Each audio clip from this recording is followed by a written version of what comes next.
నమస్కారం. మీ life style ఛానల్కి హృదయపూర్వక స్వాగతం. ఈరోజు మనం కార్తీక పురాణం 13వ రోజు 25, 26 అధ్యాయాలు పారాయణం చేసుకుందాం. అంబారీష, నీ ధర్మ సంకటం తీర్చడం మా వల్ల కాదు. నీ మనసు ఎట్లా చెప్తే అట్లా చేయమన్నారు.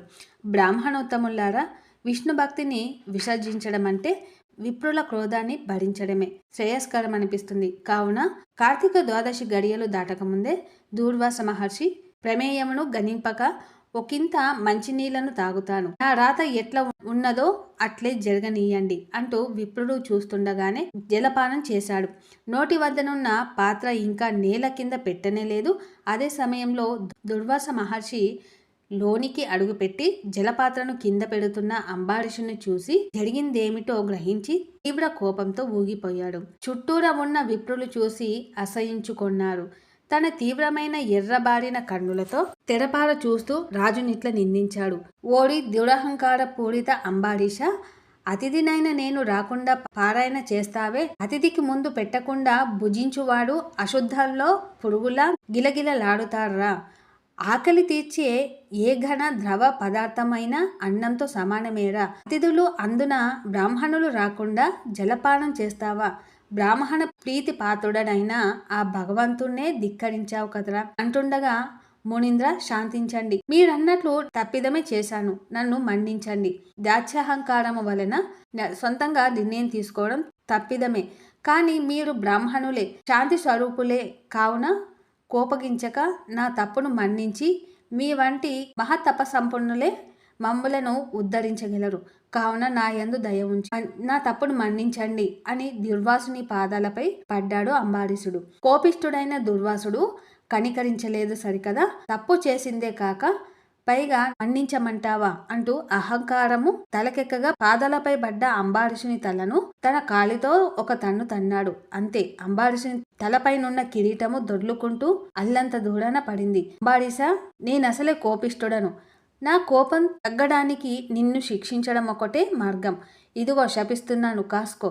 నీ 10 జన్మల వరకు చేపగాను, తాబేలుగాను, పందిగాను, మరగుజ్జుగాను, కురూపిగాను, క్రూర బ్రాహ్మణుడిగాను, అమయక క్షత్రియుడుగాను, నీచ క్షత్రియుడుగాను, ఒక పెద్ద బండరాయిగాను, దయారహితుడివై దుష్ట బ్రాహ్మణుడిగాను జన్మించేదవుగాక అంటూ శపించాడు.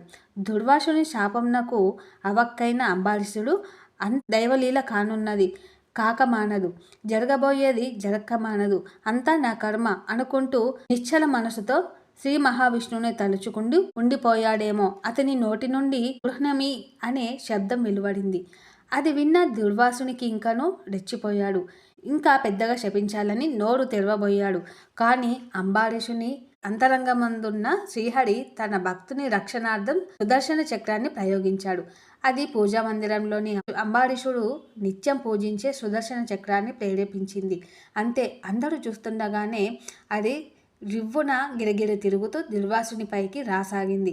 దివ్య కాంతులతో మెరుపులను విరజిమ్ముతూ వస్తున్న సుదర్శనాన్ని చూడగానే దుర్వాసుడు భయకంపితుడయ్యాడు.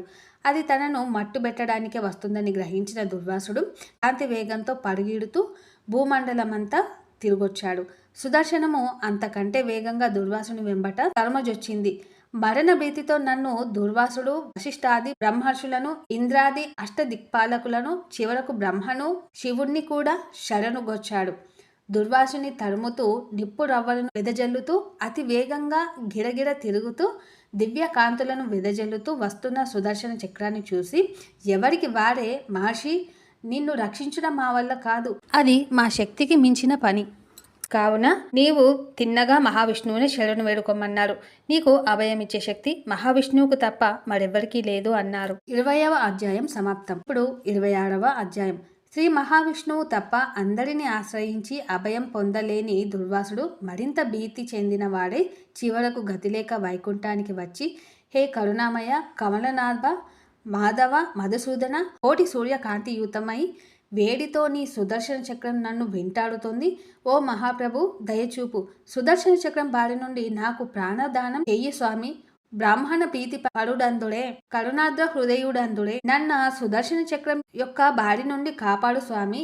దివ్య కాంతుల నీనుతూ ప్రజ్వలిల్లుతూ వస్తున్న సుదర్శన చక్రం నుండి రక్షింపుము తండ్రి. నీ ఒక్కడివే నన్ను రక్షించగలవాడవు కాదనకు స్వామి అంటూ శ్రీమన్నారాయణి కాళ్ళ మీద పడి విధములుగా ప్రాధేయపడ్డాడు. చిద్విలాసంగా చిరునవ్వు నవ్వుతూ ఆ శ్రీ మహావిష్ణువు, దూర్వాస భలే బాగుంది, చివరకు నన్నే శరణుగోవచ్చావా? సర్వమునకు సర్వేశ్వరుడవైన నాకు బ్రాహ్మణులే దైవాలు. నేను బ్రాహ్మణ ప్రీతి పాత్రుడనని తెలుసు కదా. నువ్వు సద్బ్రాహ్మణుడవు, పైగా రుద్రాంశ సంబోధుడవు. నీలో శాంత స్వభావము ఇసుమంతనైనలు లేదు. ఆలోచన రహితుడవై అకారణంగా అంబారుషుణ్ణి శపించావు. ద్వాదశి గడియల్లో పారాయణ చెయ్యాలని నీకు తెలుసు కదా. ఒకవేళ నది స్నానము వెళ్ళేటప్పుడైనా అంబారీష ద్వాదశి గడియల్లోపు నేను రానట్లయితే నీవు పారాయణం చెయ్యు అని అనుమతించావా? అది లేదు. ద్వాదశి గడియలు దాటిపోవటానికి కొన్ని క్షణాల ముందే అంబారీషుడు జలపానం చేశాడు. అప్పటి వరకు నీ కోసం వేచి చూశాడు కదా. పోనీ దానికన్నా నీవు పరిగణలోకి తీసుకున్నావా? లేదే. అహంకార పీడితుడవై కోపంతో విచక్షణ జ్ఞానాన్ని కోల్పోయి అతన్ని శపించావు. అదే అన్యాయము కదా. అతనికి నిన్ను అవమానించాలనే ఉద్దేశం ఏమాత్రం లేదు. ద్వాదశి వ్రత భంగమవుతుందేమోనన్న భయంతోనే కొంచెం మంచినీళ్లు పుచ్చుకున్నాడు. జలపానం చేయటం నిషిద్ధార్థులకు కూడా దోషము కాదని శాస్త్రాలు చెబుతున్నాయి. అలాంటప్పుడు నీవు శపించవలసిన పనేముంది? కావున ముందుగా నీవు కోపాన్ని నిగ్రహించుకో. కోపము అనార్థదాయకము. కోపము జ్ఞానమును నశింపచేయును. పోనీ నీవింత కఠినంగా మాట్లాడుతున్నా అంబారీషుడు ఎక్కడైనా కోపం తెచ్చుకున్నాడా? లేదే. పైగా నీ కాళ్ళపై పడి వేడుకున్నాడు. అయినను నీవు కరుణించక 10 దుర్భర జన్మలను అనుభవించమని శపించావు. నేను తలుచుకుంటే నా భక్తుల రక్షణార్థం నీ శాపాన్ని వ్యర్థం చేయగలను. బ్రాహ్మణ వాక్యము వట్టిపోకూడదనే లోకోపవాదమునకు కట్టుబడి బ్రాహ్మణులకు కించపరచకూడదనే మంచి బుద్ధితోనే అతని అంతర్గతమున చేరి గృహన్నమి అనిపించి తిని. అది అనిపించినది నేనే గాని అతడు కాదు. నీవు శపించిన సంగతి కూడా అతనికి స్పష్టంగా తెలియదు. అయినను మించిపోయిందేమీ లేదు. అతని 10 దుర్భర జన్మలను రక్షించువానిగా నేను 10 అవతారాలను ధరిస్తాను. దూర్వాస, తెలుసో తెలియకో నీ కోపం కారణంగాను అజ్ఞానం వల్లను పరమ పావనుడైన హరిభక్తుడైన అంబారీషుణ్ణి శపించావు. నీ శాపాన్ని నేను దశావతారములు ఎత్తుటకు వినియోగిస్తాను. ఎందుచేతనంటే బ్రాహ్మణుల వాక్యము వృధా కాకూడదనే శాస్త్ర నిర్ణయం వలన నీ శాపం వృధా కానీయక దానిని దశావతారాలకు అనుగుణంగా మలుచుకుంటాను. ఈ కల్పంతాన దుష్టుడైన శంకాసురుని సంహరించడానికి, శిష్టుడైన మానవుణ్ణి కాపాడడానికి మహామత్స్యంగా అవతరిస్తాను. అదే మత్స్యావతారం. దేవదానవులు క్షీరసాగరాన్ని మదించే వేళ మందర పర్వతాన్ని కవ్వంగా చేసుకుంటారు. ఆ మందరగిరి పర్వతం భూమిలో దిగపడకుండా ఉండేందుకు దానికి ఆధారంగా తాబేలు రూపాన్ని అంటే కూర్మావతారాన్ని ధరిస్తాను. భూమిని ఉద్ధరించేందుకు, ప్రజలను రక్షించేందుకు, సాగరంలో భూమి మునిగిపోకుండా ఉండేందుకు, హిరణ్యాక్షకుడిని సంహరించడానికి వరాహ అవతారాన్ని ధరిస్తాను. హరినామమే తప్ప హరినామము రుచించని శ్రీహరికి బద్ధ శత్రువైన హిరణ్యకశిపుని వధించడానికి వికృత రూపుడైన నరసింహ అవతారం దాలుస్తాను. బలి చక్రవర్తి ధర్మాత్ముడైనప్పటికీ, మిక్కిలి దానగుణ సంపన్నుడైనప్పటికీ సర్వదేవత సంరక్షణార్థం పొట్టివటుడుగా వామనునిగా అవతారం ధరిస్తాను. త్రేతాయుగంలో దుర్మార్గపు ప్రభువులను అంటే రాజులను మట్టు పెట్టడానికి జమదగ్ని కుమారునిగా జన్మించి గండ్రగొడ్డలిని ఆయుధంగా చేసుకొని పరశురామునిగా అవతరిస్తాను. మితిమీరిన వరబల గర్వంతో మదమెక్కిన రావణుణ్ణి సంహరించటాని కోసం ఆత్మజ్ఞాన శూన్యుడైన భగవంతుడిననే ధ్యాసే లేక సాధారణ మానవ మాతృడిగా దశరథ తనయుడిగా జన్మించి రామావతారం దాలుస్తాను. ద్వాపర యుగంలో ధర్మ సంస్థాపనార్థం అధర్మాన్ని నశింపజేసి ధర్మానికి పట్టం కట్టాలనే ఉద్దేశంతో రాజ్యాధికారం లేక కేవలం ఒక అన్నకు తమ్మునిగా ఉంటూ కృష్ణునిగా వర్ధిల్లుతూ శ్రీకృష్ణ అవతారం ధరిస్తాను. కలియుగ ఆరంభంలో పాప నివారణకు, హింస నిర్మూలనకు, అహింసయే మానవ ధర్మమని చాటి చెప్పుటకు బుద్ధినిగా అవతరించి ప్రబోధిస్తాను. కలియుగాంతమున శత్రువులను నిర్జించడానికి సామదాన భేదములు పనికి రానందున దండోపాయమే శ్రేయస్కరమే అనిపించి విచిత్ర మారణాయుధాలతో శత్రువులను దునుమాడుతూ కల్కిగా అవతరిస్తాను. దుర్వాస మహర్షి నా ఈ దశావతారాలను అందరి లీలలను గ్రహిస్తూ సూక్ష్మాన్ని తెలుసుకుంటూ ఎవరైతే పఠిస్తారో శృతిస్తారో వారి పాపాలను భగవంతుడే నిర్మూలిస్తాడు. వర్ణాశ్రమాలను అనుసరించి దేశకాల వయో అవస్థలను బట్టి ధర్మము అనేక విధాలుగా ఉంది.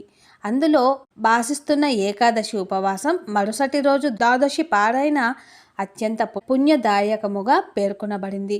వైదిక ధర్మాచరణ చేసినందుకు నువ్వు అంబారీషుని శపించబోయావు. పైగా క్రోధముతో మరో ఘోర శాపాన్ని శపించదల్చావు.